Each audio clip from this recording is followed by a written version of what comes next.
Okay, magandang araw mga mahal kong ka-angels. Welcome back dito sa Happy Angel Reading. So, ngayon ang isusunod naman natin ay para sa Virgo, ang resback ng tadhana, no? Karma is real, ayan.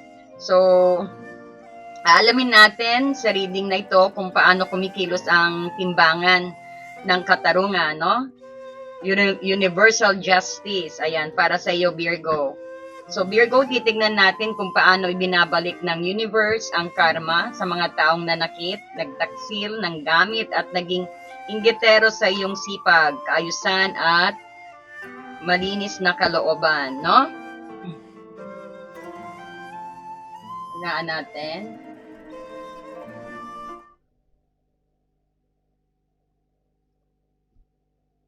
So, ito yung siguro din mula rin sa iyong mga ex-partner, sa mga pasaway na kaibigan, no? Hanggang sa pamilya o kamag-anak o unknown persons na hindi mo kilala pero nasaktan ka, no?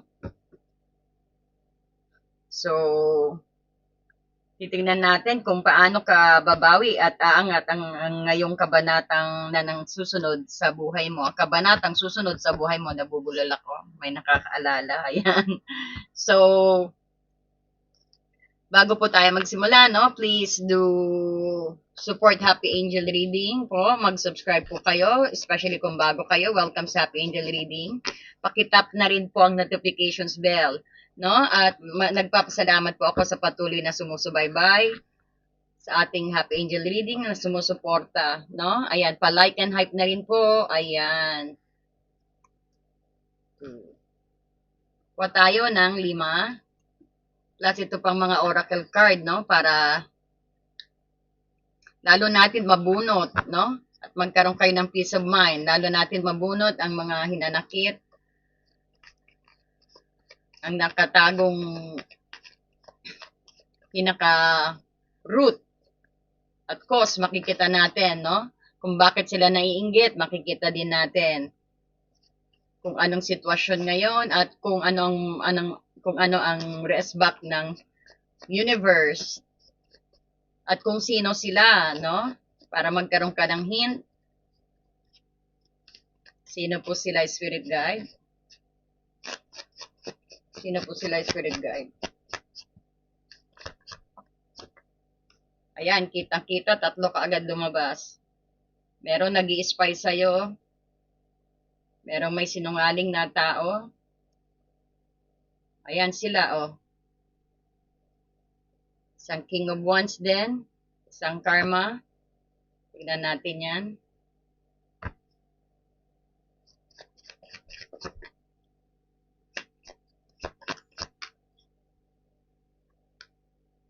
High Priestess. King of Cups. Sana natin to.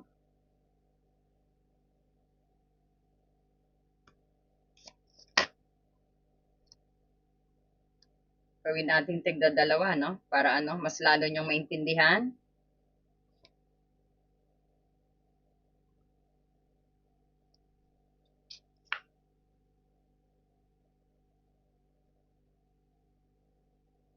Well, ang daing tao dito, ang daing, mukhang marami to. Maraming nanakit sa'yo. Ang iyong guidance, kuha tayo ng iyong guidance na. Daydream daw, daydream.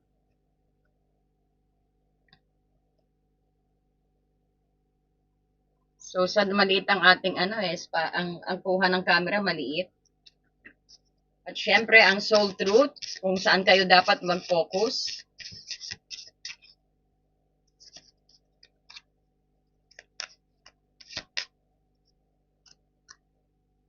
What boundaries need to be created or strengthened within the relationship?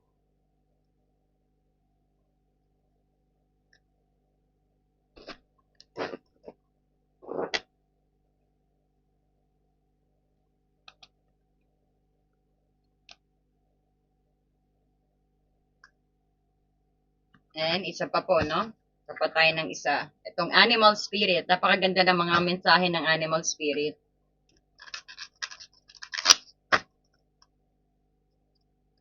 Para po kay Virgo.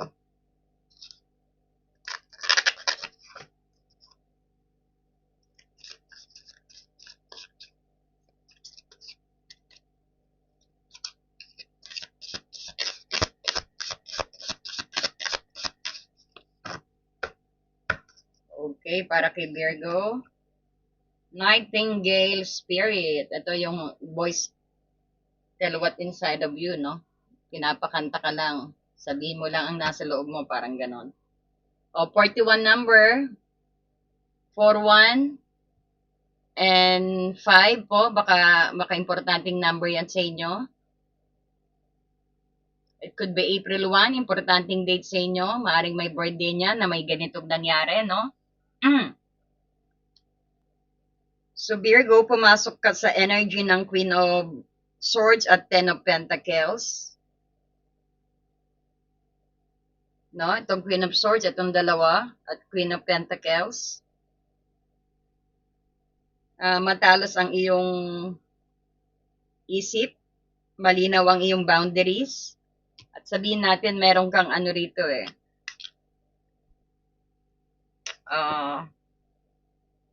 Meron kang napakagandang kakayahan na magbuo ng katatagan. No?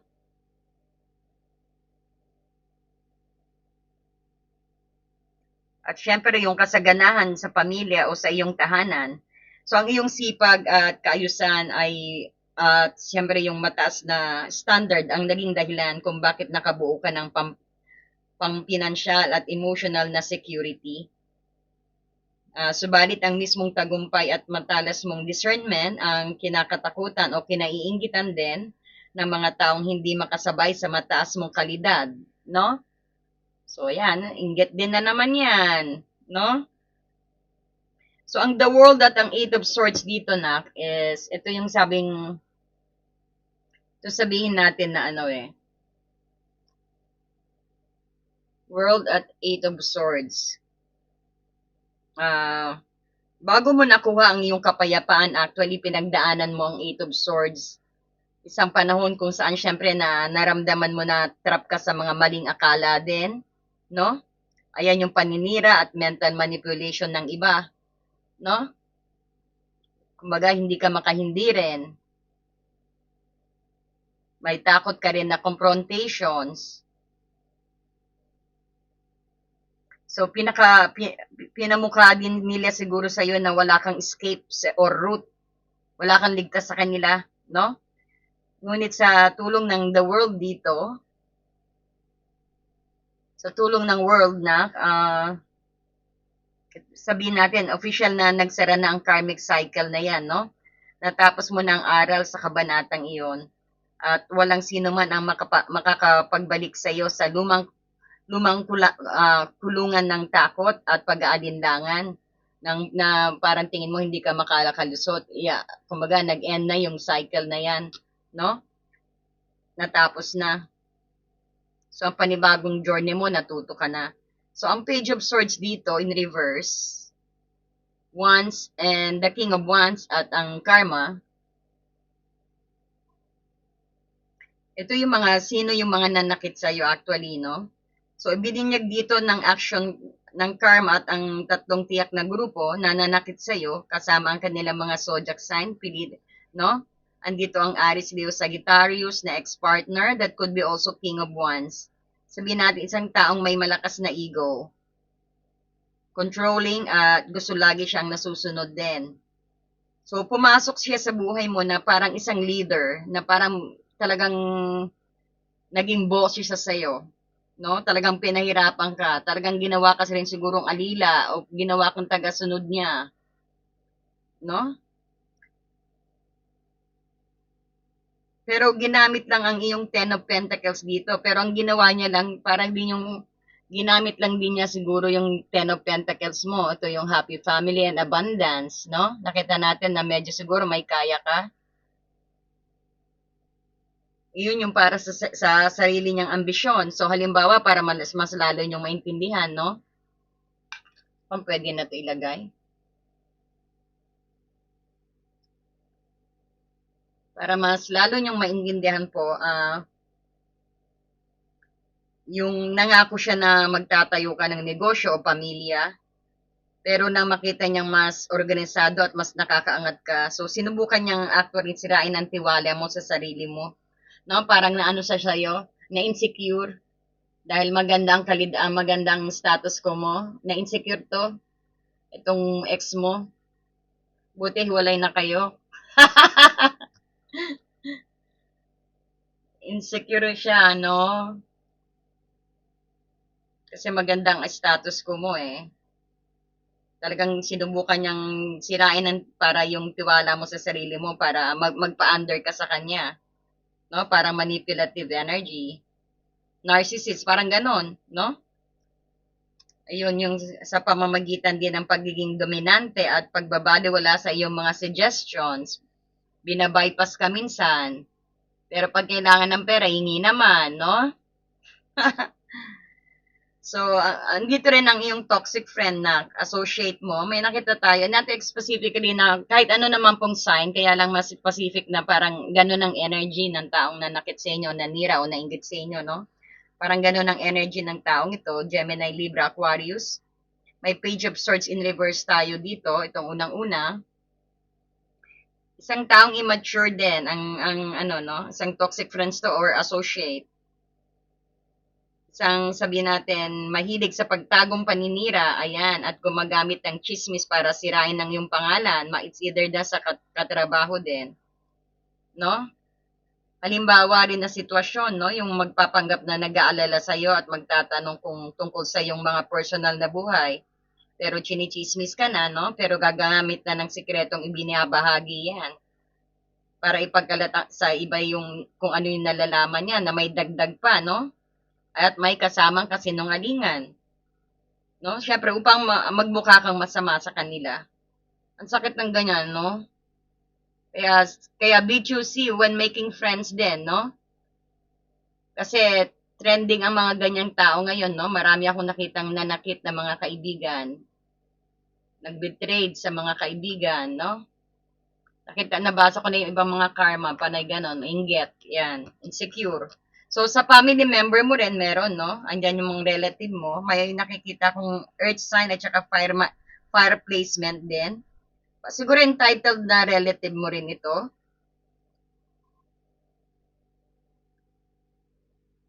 Parang isang kamag-anak na umabuso sa iyong kaayusan at kabaitan. Dahil alam niyang responsable kang tao dito. Kumbaga, iniipit ka nila sa usaping pampamilya o pamana some of you talking about heredity. At kapag naglagay ka na ng Queen of Swords, kasi ano kaya, you're speaking the truth na ang energy mo. You're speaking the truth, parang ito yung you're just speaking the truth. Ayaw mo ng BS. No? Gusto mo ng katotohanan. You're a little bit direct at saka medyo cold ang ano mo, approach mo. But because nami-misinterpret nila na akala nila is masama ka magsalita o sabihin natin medyo malakas ka magsalita or kasi gano'n naman ang mga pasaway na tao, yung mga ano no, parang sabihin pag natatamaan, pag you hit them sa nerve, pag nakuha mo yung pag binira mo sila, masama na tingin sa iyo no. So, kung kumbaga pag nahuli mo sila, nagiging defensive sila no. So makikita mo yung approach mo, you are a little bit cold but you're just telling the truth. Naakala nila masakit ka magsalita, no? Parang ganon because of the Queen of Swords energy. Nakita din nila siguro na medyo strict ka, parang ganon, no? Kumbaga, kapag nandiyan ka sa energy na yan ng Queen of Swords, kumbaga yan yung pinaka-boundary mo.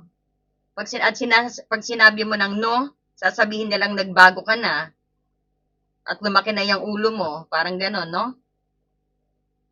Pag sinabi mo lang, magtipid naman kayo, yung gano'n ba, totoo mo nang hingi ng hingi sa'yo, tapos mamasamain nila yan, no? O, nagbago ka na, kamag-anak naman tayo, mga ganyan style. So, kung nakikita mo naman ang High Priestess at Temperance, ang iyong naging depensa at yung sabihin natin, ang pabor sa tadhana, ang pabor ng tadhana sa yung mga, sa iyo yung High Priestess, Temperance, no? At saka Temperance na. Ito, High Priestess and the Temperance.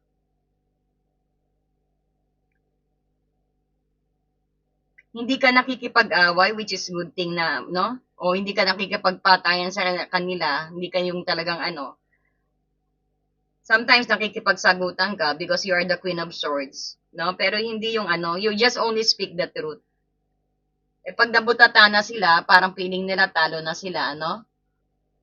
Ayan, magte-take advantage na sila na mag-chismis ka. Sumakit na loob nila sa ganyan. Parang ganun ang style po na nakikita ko, no? Ang maganda, hindi ka nakikipag-away, hindi ka nakikipagpatayan sa kanila, ginamit mo ang iyong napakalakas na intuitions actually, at nagpakahinog ka sa emotions. Habang gumagawa sila ng gulo, ng Page of Swords in reverse dito, kasi ano to parang looking at you at the prying eyes, no? Kung makatitig din yung ang isang tao dito, ang sa associate mo, kung grabe makatitig din sa'yo, ha? May nakita tayo, talagang insecure, naiinggit sa'yo. Mas bata yata sa'yo, nak. Yung sa associate mo, ha? Tsaka sa kaibigan mo, mas bata sa'yo. Parang lahat nangihimasok, no? Yung taong ganyan. Okay, balik tayo dito sa depensa mo. Nananahimik ka nga dito at nag-oobserba ka lang. Kumbaga, hinahayaan mo yung panahon at tadhana ng magbalanse din sa lahat. Ang divine patience mo ang naging dahilan kung bakit pabalik na sa kanila ang sarili nilang karma. That will also happen sa kanila, may maninira din sa kanila. Parang ano no, parang kung anong ginawa nila sa iyo, ganun din ang mangyayari sa kanila, no? Doble pa pala, doble pa. Kung sa'yo tatlo, kung tatlo ang ginawa sa'yo, ang doble ang balik, no? 6 ang balik sa kanila, 6 ang taong nang ninira sa kanila, no? Na mahirap na nilang parang magawa ng resolba, ang talagang hindi na sila makakatulog niyan. Sa'yo, tatlo ang ginawa nila, pero sa kanila, ang gagawin sa kanila, 6, no? Parang 6 na karma ang they need to undergo na dapat nilang maranasan para magkaroon sila ng aral. Okay. So, kung makikita mo ang King of Cups dito, andito, at saka ang Queen of Wands. Ito yung ultimate power na sinasabi, ultimate power couple. At panibagong regalo ng universe sa'yo. So, King of Cups at Queen of Wands, sasamahan ka ng isang tao na may malalim na emosyonal na kapagraduhan. Or sabihin natin, isang taong maunawain, tapat, at hindi natatakot sa iyong tagumpay. So, ikaw naman ay aakit sa energy ng Queen of Wands, isang babaeng taong confident, kaakit-akit at may passion sa buhay. So, ang mga taong nanakit sa iyo ay mapipilitang panoorin kang minamahal ka ng tama. O baka na-insecure din dahil nainggit din.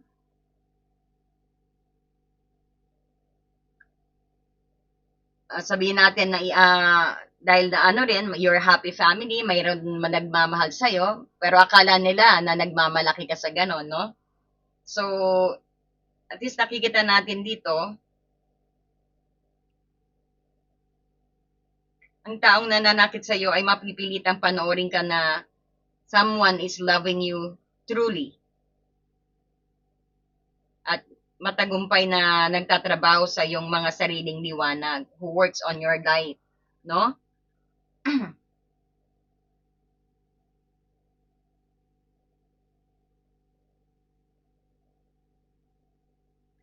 So,